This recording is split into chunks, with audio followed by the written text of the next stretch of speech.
दोस्तों welcome to Ranjan classes. तो friends आशा राखું છું તમે બધા મજામાં છો, મસ્ત છો। તો જીએસસીસીએલ ની જુનિયર એન્જિનિયર અને PA1 ની એક્ઝામ આવવાની છે। તો ટિયર 1 ની અંદર આપણે એપ્ટિટ્યુડ પૂછાય છે 15 માર્કનું, બરાબર। તો હવે આ 15 માર્કનું એપ્ટિટ્યુડ ક્યાંથી અને કેવી રીતે તૈયાર કરવું, કયા કયા ટોપિક છે જે આપણે પ્રોપર પ્રિપેર કરીએ તો આપણને 15 માંથી સારો સ્કોર લાવી શકે, એના માટે આપણે આ વિડિયોની અંદર ચર્ચા કરતું જવાનું છે, બરાબર। પ્રોપર હું જેટલા ટોપિક કહું એટલું વ્યવસ્થિત રીતે તમે સોલ્વ કરી લ્યો, વ્યવસ્થિત રીતે તમે દાખલા પ્રોપર આપણે તૈયાર કરી લ્યો એટલે તમને કંઈ પ્રોબ્લેમ ના આવે, બરાબર। વન બાય વન આપણે જોતા જઈએ। ઓકે ફ્રેન્ડ્સ, તો સૌથી પહેલા તમને બોર્ડ ઉપર જે છે એ ટોપિકના નામ અથવા જે કંઈ પણ આપણે સબ્જેક્ટ કે કહીએ એ પ્રમાણે તમને દેખાતું હશે, બરાબર। હવે એની અંદર તમે જુઓ તો કે મેથ્સની અંદર ટોટલ તમને અત્યારે 13 ટોપિક દેખાતા હશે, 13 થી વધારે પણ છે, બરાબર। પણ બેઝિક આપણે અત્યારે 13 ટોપિક એવા જે પરીક્ષાની અંદર વધારે વારંવાર પૂછાતા હોય ને એની વિશે આપણે ચર્ચા કરવાની છે, બરાબર। જો મેથ્સની અંદર તમારે સારું ઇમ્પ્રુવમેન્ટ કરવું હોય ને સારા માર્ક લેવા હોય તો સૌથી પહેલા 1 થી 20 સુધી ઘડિયા પાકા કરો। પેલા 1 થી 10 સુધી કરો, ડેઈલી ઘડિયા લખો, બરાબર। 1 થી 20 સુધી ડેઈલી તમે લખશો એટલે તમારું ઇમ્પ્રુવમેન્ટ થશે। થોડા બેઝિક સરવાળા બાદબાકી જોઈ લ્યો, ગુણાકાર ભાગાકાર જોઈ લ્યો, બરાબર। વર્ગ અને વર્ગમૂળ, ઘન અને ઘનમૂળ, આ બધું બેઝિક તમે પ્રિપેર કરો એટલે તમને ક્યાંય વાંધો નહીં આવે, બરાબર। આ બેઝિક વસ્તુઓ છે જે તમારે એક્સ્ટ્રા કરવાની છે। ત્યાર પછી હવે આપણે વન બાય વન જોતા જઈએ, બરાબર। તો કે સૌથી પહેલા તમે જુઓ તો કે ભાઈ સંખ્યા પદ્ધતિ છે, બરાબર। તો બેઝિક સંખ્યા પદ્ધતિમાંથી તમને ક્વેશ્ચન એટલે ઇંગ્લિશમાં એને નંબર સિસ્ટમ કહેવામાં આવે છે, બરાબર। તો નંબર સિસ્ટમ માંથી તમને ક્વેશ્ચન પૂછાઈ શકે છે, ઓકે। આ બેઝિક આમ જોવા જાય તો થિયરી ટાઈપ ક્વેશ્ચન છે, પણ આઈએમપી આપણે કહી શકાય, બરાબર। આમાંથી ક્વેશ્ચન આવી જાય તો ઘણી વખત આપણે ઘણું બધું તૈયાર કરીને ગયા હોય ને આવું નાનું નાનું ન જોયું ને એમાંથી આપણા માર્ક વયા જાય, બરાબર। એટલે બેઝિક વસ્તુ છે, નેચરલ નંબર સિસ્ટમ ને એવું બધું આપણે જોવાનું છે, એકી સંખ્યા બેકી સંખ્યા, બરાબર। જે આપણે જોતા હોઈએ છીએ એ બધું આની અંદર સંખ્યા પદ્ધતિની અંદર આવી જાય છે। સ્થાન કિંમત ને ઘણું બધું આની અંદર કવર થતું હોય છે, એ તમારે તૈયાર કરવાનું થશે। ત્યાર પછી બીજા નંબરનો ટોપિક તમે જોશો તો કે લસા અને ગુસા, લઘુત્તમ સામાન્ય અવયવી, બરાબર, અને ગુરુત્તમ સામાન્ય અવયવ, LCM ને HCF થી ઇંગ્લિશમાં આપણે ઓળખીએ છીએ। તો લસા અને ગુસા મોસ્ટ આઈએમપી ટોપિક છે, બરાબર। કારણ કે આના ઉપરથી આગળ તમને બીજા સમય અને કાર્ય છે એની અંદર તમને કામ આવશે, એટલે લસા ગુસા આવડતું હોવું જ જરૂરી છે। પરીક્ષાની અંદર આમાં ઘંટડી વાળા ને એવા ઘણા બધા ક્વેશ્ચન તમને પૂછાતા જ હોય છે, બરાબર। તો એ આપણા માટે આઈએમપી છે અને એકદમ ઈઝી ટોપિક છે, બરાબર। ત્યાર પછી તમે જુઓ તો કે સાદું રૂપ, બરાબર।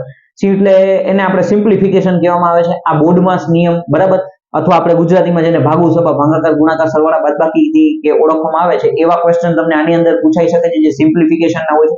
વર્ગમૂળ વાળા ક્વેશ્ચન તમને આની અંદરથી પૂછાઈ જતા હોય છે, બધા સાદું રૂપની અંદર જ કવર થતા હોય છે, બરાબર। ત્યાર પછી તમે જુઓ તો કે ચોથા નંબરનો ક્વેશ્ચન છે ટકાવારી, બરાબર। આ મોસ્ટ આઈએમપી છે, કારણ કે ટકાવારી આવડશે તો એના પછીના જે બીજા બે ત્રણ ચેપ્ટર છે એ આપણને ખૂબ જ સેલા લાગશે, બરાબર। ટકાવારી ખાસ આપણને આવડતું, જેને પર્સન્ટેજ આપણે કહેવામાં આવે છે, બરાબર। એ પર્સન્ટેજના અમુક જે દાખલા હોય છે, બરાબર, તો એ બધાય તમને આવડતા હોવા જોઈએ। પર્સન્ટેજમાંથી ક્વેશ્ચન પૂછાતા જ હોય છે, અને પાછું બીજી જે ચેપ્ટર્સ છે એમાં પણ પર્સન્ટેજનો દાખલા હોય છે, બરાબર। ત્યાર પછી પાંચમા નંબરનું ચેપ્ટર તમે જોઈ શકો છો નફો અને ખોટ, બરાબર। તો પ્રોફિટ અને લોસ, નફો ખોટમાંથી ક્વેશ્ચન આવતા હોય છે। છઠ્ઠા નંબરનું ચેપ્ટર આઈએમપી સાદું વ્યાજ, બરાબર, અને સાતમા નંબરનું ચક્રવૃદ્ધિ વ્યાજ, આ બે સાથે આપણે ભણવાના હોય છે। સાદું વ્યાજ અને ચક્રવૃદ્ધિ વ્યાજમાંથી ક્વેશ્ચન પૂછાતા હોય છે, એક બે ક્વેશ્ચન આવી જ જતા હોય છે, બરાબર। એટલે ઈઝીલી આપણે તૈયાર કરવા પડે। બધી જ પરીક્ષાઓની અંદર વેટેજ જુઓ તો આ બધા આઈએમપી ટોપિક મેં અહીંયા લખેલા છે, બરાબર। ત્યાર પછી ગુણોત્તર અને પ્રમાણ, બરાબર। ગુણોત્તર અને પ્રમાણ આપણે રેશિયો અને પ્રપોર્શન જેને આપણે ઓળખીએ છીએ, બરાબર, એ આપણે તૈયાર કરવાનું થશે।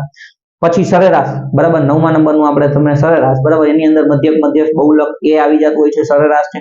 આમાંથી પણ ક્વેશ્ચન જે ઉંમર સંબંધિત દાખલા ઘણી વખત સરેરાશમાંથી પૂછાઈ જતા હોય છે, બરાબર। બીજા ઘણા બધા દાખલા આની અંદરથી પૂછાતા હોય છે।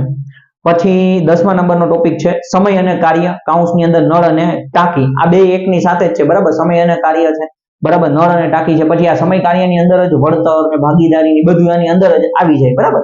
તો એ બધું એક જ ટોપિકની અંદર આપણે માની લઈએ છીએ, એટલે બધું તમારે એકની હારે જ તમારે તૈયાર કરવાનું થાય, ઓકે। તો એટલે સમય અને કાર્ય, નળ અને ટાંકી તૈયાર કરવાનું થશે। જો કે બેના કોન્સેપ્ટ બે સેમ જ છે, એટલે બહુ એટલો બધો ડિફરન્સ નથી। ત્યાર પછી તમે 11મો ચેપ્ટર તમે જુઓ છો તો ભાઈ ઝડપ, સમય અને અંતર, બરાબર, સ્પીડ, ટાઈમ અને ડિસ્ટન્સ જે આપણે ઓળખવામાં આવે છે। તો આની અંદર તમે જુઓ તો બેઝિક ઝડપ અને અંતરના ક્વેશ્ચન આવે છે। ત્યાર પછી તમને ટ્રેન વાળા ક્વેશ્ચન આવે છે, હોડી વાળા ક્વેશ્ચન આવી શકે છે, બરાબર। તો એ બધાય તમારે તૈયાર કરવાના થશે। ટ્રેનના ને એવા બધા ક્વેશ્ચન પૂછાઈ જતા હોય છે, બરાબર। સ્પીડના બેઝિક છે, સરેરાશ ઝડપ વાળા દાખલા પૂછાતા હોય છે, બધું આપણે તૈયાર કરવાનું થાય। પછી ઉંમર સંબંધિત પ્રશ્નો, બરાબર, એ આપણને આવશે ઉંમર સંબંધિત પ્રશ્નો। અને 13મા નંબરનું છે મિશ્રણ અને જોડાણ, બરાબર, એટલે જેને આપણે મિક્સચર અને એલિગેશન થી ઓળખવામાં આવે છે, મિશ્રણ અને જોડાણ। આ 13 ટોપિક છે, આનાથી વધારે પણ ટોપિક આપણે હોઈ શકે છે, બરાબર। વર્ગ વર્ગમૂળમાંથી ક્વેશ્ચન આવે, ઘન ઘનમૂળ છે, બીજા ટોપિક હોઈ શકે છે, પણ આ 13 એવા મોસ્ટ આઈએમપી છે જેની અંદરથી ક્વેશ્ચન પૂછાય છે અને પૂછાઈ શકે છે. આટલા ટોપિક આપણે તૈયાર કરવાના થશે. ટોપિક કયો કે તે પછી તમે ચેપ્ટર કયો, બરાબર. તો આ તમારે પ્રોપર તૈયાર કરવાના થશે. આની તમારે ડેઈલી પ્રેક્ટિસ કરતું જવાનું છે. જો ન આવડતા હોય તો તમારે તૈયાર કરવા પડશે, અને આવડતા હોય તો તમારે એની ડેઈલી પ્રેક્ટિસ તમારે કરતું જવું પડશે.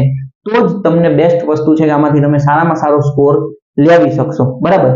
બુકની વાત કરીએ તો બુકની અંદર તમારે ખાસ જોવાનું છે કે તમે કોઈ પણ પબ્લિકેશનની બુક તમે ફોલો કરી શકો છો, બરાબર. અથવા તમે કોઈ આના કોર્સે આવતા હોય છે તો કોર્સે તમે પરચેસ કરી શકો છો, અથવા બુકમાં આપણે નીરજ ભરવાડ સાહેબની હું તમને કહું છું એ બુક તમે લ્યો છો તો એ બેસ્ટ છે.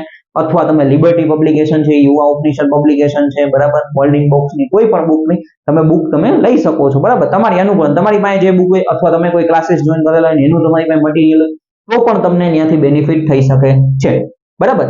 એટલે તમારે મેઇન વસ્તુ અહીંયા પ્રેક્ટિસ કરવાની છે. જે તમે નિયમો પાકા કર્યા, જે તમે થિયરી તમે તૈયાર કરી, બરાબર, દાખલાના કોન્સેપ્ટ તૈયાર કર્યા, એના પછી તમારે મેઇન વસ્તુ શું છે તો વારંવાર વધારે દાખલાની પ્રેક્ટિસ કરવી. બીજા ઘણા બધા પેપરો તમે જુઓ ને એ દાખલાની તમે પ્રેક્ટિસ કરો તો તમે 15 માંથી સારો સ્કોર આની અંદરથી લાવી શકશો, બરાબર. એટલે આ બધા ટોપિક તમારે પ્રોપર તૈયાર કરવાના થશે. બુકની પ્રેક્ટિસ અને ડેઈલી હું તો એમ કહું છું 10 થી 15 દાખલા ડેઈલીના પ્રેક્ટિસમાં રાખો છો, બરાબર. એટલે માનો કે 70-75 દિવસ જેટલો આપણી પાસે સમય છે જે પરીક્ષા આવતા, તો એટલા ડેઈલી તમે 10 થી 15 દાખલા તમે ગણતરી કરો, બરાબર. 90 દિવસ તમે ગણતરી કરો છો તો તમે 1000 થી વધારે દાખલા તમે ગણી લેશો ખાલી મેથ્સના. રોજના જો તમે 10 ગણતરી કરો છો ને તો એ તમે વિચાર કરો કે 90 દિવસ પછી છે તો સીધા તમારા 900 દાખલા થઈ ગયા, બરાબર. તો એ તમારો કોન્સેપ્ટ કેટલો કોન્સેપ્ટ છે, સાથે સાથે પ્રેક્ટિસ બહુ જોરદાર થઈ જાય. મેથ્સ છે, પછી એવી રીતના રીઝનિંગ છે, બરાબર. તો આ રીતના તમે પ્રોપર એક તૈયારી કરશો પ્લાનિંગ સાથે. મિનિમમમાં 10 તો કરો જ, બરાબર, કે ભાઈ હાલો એટલીસ્ટ 10 દાખલા તો આપણે ગણવા જ છે, બરાબર. તો તમારું છે ને બેનિફિટ તમને ઘણો બધો થશે. જેટલા સમય સુધી પરીક્ષા આવે એક દિવસે બ્રેક વગર ડેઈલી 10 દાખલા ગણો તો તમને ઘણો બધો બેનિફિટ થશે, બરાબર. બાકી કંઈ પણ ક્વેશ્ચન હોય તો તમે કમેન્ટ કરી શકો છો. આવી જ રીતના આપણે રીઝનિંગના અલગ ટોપિક, બીજા જે કંઈ પણ ટોપિક છે એ બધાના વિડીયો બનાવી દઈશ કે જેથી તમને આઈડિયા આવે કે ભાઈ ક્યાંથી કેવી રીતના તમારે તૈયારી કરવી જોઈએ. Okay, thank you friends.